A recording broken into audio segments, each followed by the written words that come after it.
बिहार विधानसभा चुनाव 2020 कई मामलों में महत्वपूर्ण इसलिए भी है क्योंकि कोरोना के इस काल में जहां पर पूरा मानव समाज, पूरा भारतवर्ष कहीं न कहीं अपनी दिन प्रतिदिन की होने वाली क्रियाओं से जूझ रहा है। ऐसे वक्त में लोगों की निगाहें टंगी हुई हैं कि चुनाव में क्या परिस्थितियां होंगी, क्या परिवेश होंगी और पार्टियां किस तरह से एक दूसरे पे वार करेंगी और चुनाव के परिणाम को अपने पक्ष में करेंगी। अभी हमने हाल में देखा कि अमित शाह ने वर्चुअल रैली करके जिस तरह से 72,000 बूथों पर अपने कैडर, अपने समर्थकों के बीच में अपनी उपस्थिति दर्ज कराई, कहीं न कहीं वह एक नए आयाम के प्रति, नए हवाओं के प्रति, नए विचारों के प्रति और नए टेक्नोलॉजी के प्रति एक हवा देता है।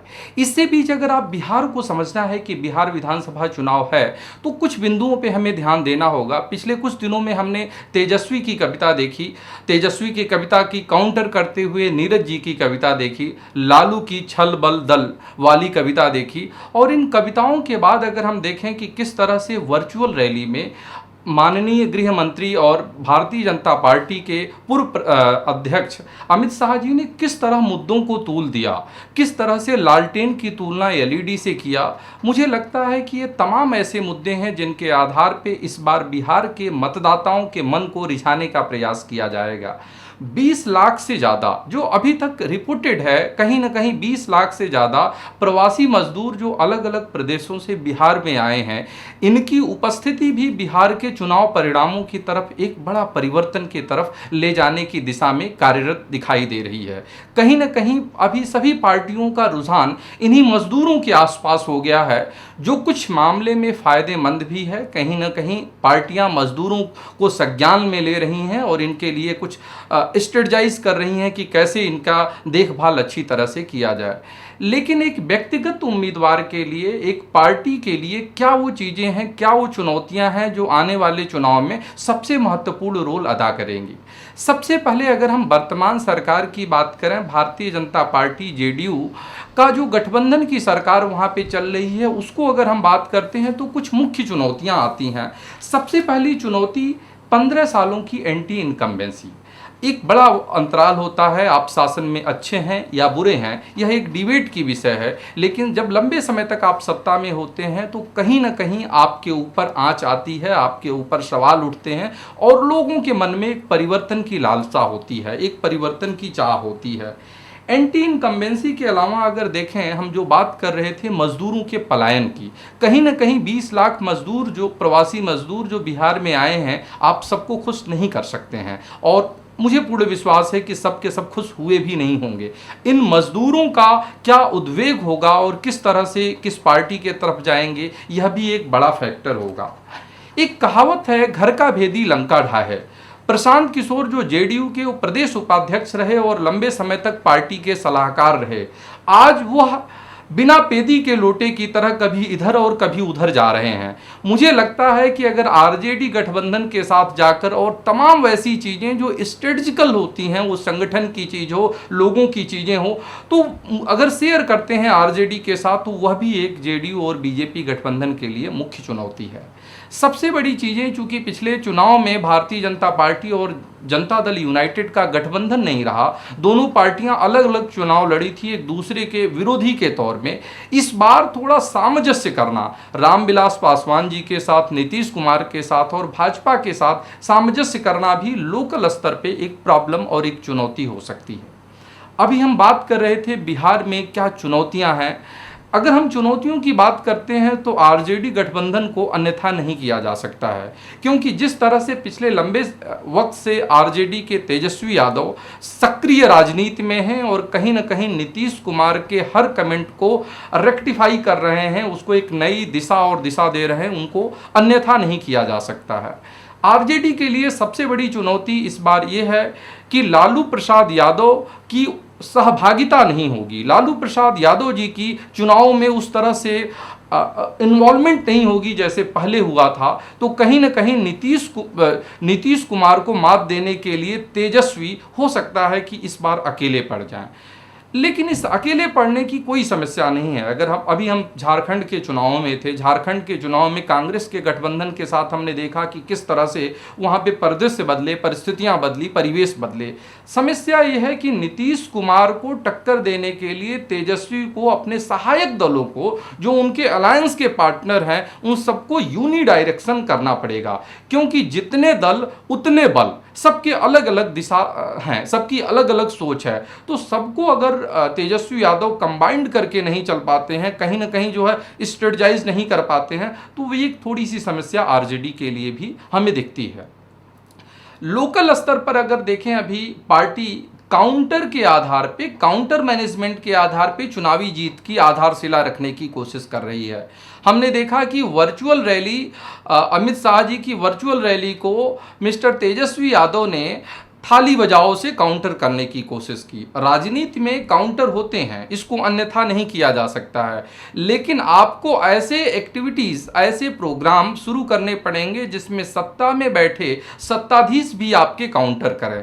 सिर्फ अगर आप काउंटर की राजनीति करेंगे तो मतदाताओं के मन पे कोई गहरा परिवर्तन, कोई गहरा जो है एक परमानेंट स्ट्रक्चर्स नहीं तैयार कर सकते हैं, एक परमानेंट परसेप्शन नहीं तैयार कर सकते हैं। अभी एक व्यक्तिगत उम्मीदवार के तौर पे, एक राजनीतिक पार्टी के तौर पे अभी लोगों के बीच में एक बड़े द्वंद्व चल रहे हैं। लोगों का मानना यह है कि चुनाव के परिदृश्य, चुनाव के तौर तरीके, चुनाव में टेक्नोलॉजी और कोरोना के प्रभाव की वजह से मतदाताओं के साथ जन जुड़ाव इस बार एक बड़ी समस्या है। लोगों को लगता है कि जिस तरीके से मैं अभी तक चुनाव लड़ता आया था, शायद चुनाव पूरी तरह से बदल जाए। एक चुनावी सलाहकार के रूप में, एक चुनावी रिसर्चर के रूप में मुझे लगता है कि एक उम्मीदवार को, एक पार्टी को कुछ चीज़ों को ध्यान में रखना पड़ेगा। सबसे पहली चीज़ें, वर्चुअल जो बदलाव हुआ है सोशल मीडिया के थ्रू, वर्चुअल प्लेटफॉर्म के थ्रू लोगों से कनेक्ट करने का, इस बदलाव को स्वीकार करिए। स्वीकार करने में कोई परहेज नहीं है, लेकिन जो आपकी ट्रेडिशनल स्टाइल ऑफ कनेक्ट है, ट्रेडिशनल स्टाइल ऑफ कैंपेनिंग है, इसको आप छोड़ नहीं सकते हैं। बड़ी रैलियां नहीं हो सकती हैं, छोटी रैली की जा सकती है, संगठन के साथ संवाद किए जा सकते हैं। आप जो अपने कार्यकर्ता हैं उनको कुशल ट्रेनिंग दी जा सकती है, उनके कौशल को बढ़ाया जा सकता है। तो सबसे पहली चीज़ें जो एक मतदाता को डिसाइड करनी है कि कितना परिवर्तन करना है और कितना परिवर्तन नहीं करना है, अर्थात ट्रेडिशनल और लेटेस्ट स्टाइल ऑफ कैंपेनिंग के बीच में एक इक्विलिब्रियम बनाना। अगर आप सामंजस्य बना ले गए तभी आप विजेता हैं। तो सबसे पहली चीज़ें, हमने कई उम्मीदवारों से बात की, हमने कई पार्टी के लोगों से बात किया, उन्होंने कहा पूरा अब तो प्रचार का पूरा तरीका चेंज हो रहा है। मैंने कहा साहब ऐसी गलती मत करिए, बदलाव होता है, बदलाव में कुछ चीजें आप नई ऐड ऑन कर सकते हैं, लेकिन पुरानी चीजें खत्म हो रही हैं, सब चीजें नए सिरे से करेंगे, उस कंडीशन में जीतने की संभावनाएं कम हो जाती हैं। दूसरी चीज़ें आप देखें, आज के समय में, ऐसे समय में जब हर घर आपको एक सलाहकार है, कहीं ना कहीं आपको हजारों लोग अप्रोच कर रहे हैं कि मैं चुनावी सलाहकार हूं, मैं आपकी चुनाव के परिणाम को बदल सकता हूं। सबसे ज़रूरी चीज़ यह है कि जिस सलाहकार पे आप विश्वास कर रहे हैं, जिस सलाहकार के आप सलाह लेने जा रहे हैं, उसका थोड़ी सी बायो चेक करिए, उसके पीछे की हिस्ट्री चेक करिए। क्या वो सक्षम है मतदाताओं के मन को बदलने के लिए? क्या सिर्फ सोशल मीडिया का झांसा देकर कहीं ऐसा तो नहीं कि आपके मतदाताओं को बरगलाया जा सकता है, कहीं ना कहीं उनको एक निगेटिव इंपैक्ट दिया जा सकता है? इसलिए सलाहकार से ज़्यादा आप अपने संगठन पे फोकस करें। नई टेक्नोलॉजियों के साथ समन्वय, उसके साथ साथ संगठन एक बड़ी चीज़ें हैं। आप कहेंगे कि हो सकता है कि मैं तो संगठन पे काम करता हूं, आप एक सलाहकार के रूप में मुझे संगठन के बारे में क्या बताएंगे? लेकिन मैं फिर कहता हूं, संगठन 90% से ज़्यादा मतदाताओं के साथ जुड़ाव नहीं रख रहा है, निष्क्रिय हो गया है, क्योंकि विगत लंबे समय से पार्टियों ने सिर्फ उनको काम दिया है, कभी काम दिया और कभी आराम दिया, उनको ट्रेनिंग नहीं दिया। उनकी कुशल परीक्षण बहुत जरूरी है। कहीं न कहीं से जब तक उनको आप प्रशिक्षित नहीं करेंगे, जब तक उनको आप सिखाएंगे नहीं, उनसे आउटपुट नहीं आ सकता है। तीसरी चीज़ें, इस बिहार लोकसभा चुनाव में आप ग्लोकल अप्रोच अपनाएं। Glocal approach in the sense कि आपको बड़े लेवल पे सोचिए, बिहार के लेवल पे सोचिए, आप दिल्ली के लेवल पे सोचिए, भारतवर्ष के लेवल पे सोचिए, लेकिन आपको काम लोकल लेवल पे, लोकल समस्याएं क्या हैं, स्थानीय समस्याएं क्या हैं, कैसी स्थानीय ऐसी कितनी समस्याएं हैं जिनके आधार पे मतदाताओं के मन को बदला जा सकता है। मतदाताओं के दिन प्रतिदिन हो रही समस्याओं को समाधान करने के लिए आप वैकल्पिक क्या व्यवस्था देने जा रहे हैं। तो सबसे पहली चीज़ जो मैं बता रहा था, एक इक्विलिब्रियम, कि किस तरह टेक्नोलॉजी के साथ, वर्चुअल प्लेटफॉर्म के साथ आपकी ट्यूनिंग होती है। दूसरी चीज़ें कहीं ना कहीं जो ट्रेडिशनल अप्रोच है उसके साथ आप अपना समन्वय बनाए रखें, नए के चक्कर में उसे छोड़ना नहीं। तीसरी चीज़ें जो एक हैं, संगठन, संगठन को एक कुशल संगठन कैसे बनाया जाए, एक्टिव वर्कर कैसे बनाया जाए। This is not only about the huge worker, this is all about the active worker. कैसे एक सक्रिय कार्यकर्ता बनाए जाए, कार्यकर्ताओं को कैसे प्रशिक्षित किया जाए। And last but not list, आप देखेंगे हम मैक्सिमम चुनाव में पिछले 10 सालों से अलग अलग राजनीतिक पार्टियों के लिए और लगभग 300 से ज़्यादा उम्मीदवारों के लिए काम करके मैंने एक चीज़ें देखा, डायग्नोसिस सिस्टम डेवलप करना पड़ेगा। जब तक आप चीज़ों की डायग्नोसिस नहीं करेंगे, जिस विधानसभा चुनाव की आप तैयारियां कर रहे हैं, जिस पे आपका करियर डिपेंडेंट है, उस चुनाव को बदलने के लिए एक अच्छी डायग्नोसिस सिस्टम, अभी मतदाताओं का क्या रुझान है, मतदाताओं का अभी क्या मन है, एग्जैक्टली अभी मतदाता सोच क्या रहा है। तो सबसे पहले आप कोई भी स्ट्रेटजी फाइनलाइज करने से पहले एक अच्छी रिसर्च, एक अच्छा होमवर्क, एक न्यूट्रल एजेंसी के द्वारा किया गया सर्वे आपके समक्ष होना चाहिए। सर्वे, ट्रेनिंग और न्यू प्लेटफॉर्म, न्यू टेक्नोलॉजी और लोकलाइजेशन ऑफ द इशू, इन 4 चीज़ों में अगर आपने समन्वय बना लिया तो लहर किसी की भी हो, एंटी इनकम्बेंसी कितनी भी हो, लेकिन आपकी विधानसभा में आपको कोई हरा नहीं सकता है। विगत गोरखपुर से लेके कैराना और भारतीय जनता पार्टी, उसके साथ कांग्रेस के साथ अलग अलग प्लेटफॉर्मों पे काम करके एक चीज़ मैंने सीखा है कि आपकी विधानसभा पूरे भारत की सभी विधानसभाओं से एकदम अलग है।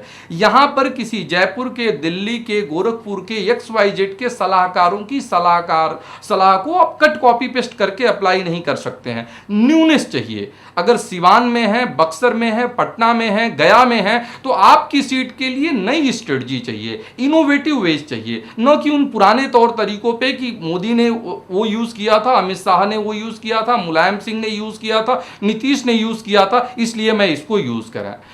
एक जो सबसे बड़ी चीज़ है बिहार के चुनाव में चूंकि प्रशांत किशोर ने जेडीयू के साथ देकर और जेडीयू से जिस तरह से वापसी करके अभी फिर इधर और उधर चीज़ें हो रहे हैं, राजनीतिक गलियारे में एक सबसे बड़ी चीज़ें हैं कि आज विपक्ष की हम बात करते हैं तो आरजेडी गठबंधन की बात करते हैं। कहीं यह भी चर्चा चल रही है कि वे भी प्रशांत किशोर को हायर करने की बात कर रहे हैं।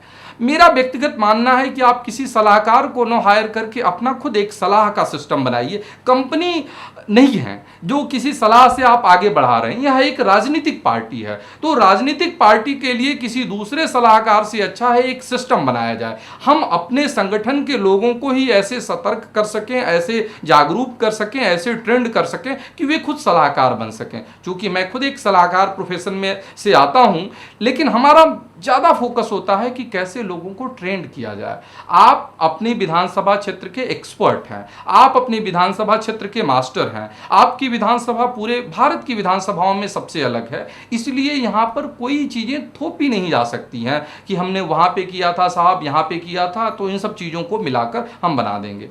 Road map to win election की तरफ से हम आपके साथ जुड़कर आपके व्यक्तिगत प्रदेश में, देश में क्या लहर चल रही है, इससे अलग आपके विधानसभा में आपकी लहर क्या चल रही है। क्या आप चुनाव के लिए वास्तव में तैयार हैं? क्या आप नए टेक्नोलॉजी के साथ, समन्वय के साथ साथ पुरानी चीज़ों को अपने कार्यकर्ताओं को लेकर, महिला विंग से लेकर युवा विंग तक लेकर सब में इस जोश को पैदा कर पाए हैं कि जीत आपके साथ ही है, इस बार आप ही जीतने जा रहे हैं? इन सभी बिंदुओं के साथ हम आपसे मिलेंगे भी और बात भी करेंगे, और हमारी कोशिश होगी कि कुछ नए तरीके से संगठन के साथ उसकी सामर्थ्य, टेक्नोलॉजी, सोशल मीडिया और सभी चीज़ों का एक समन्वय बनाकर आपको जीत के दर तक ले जाया जा सके। Thank you.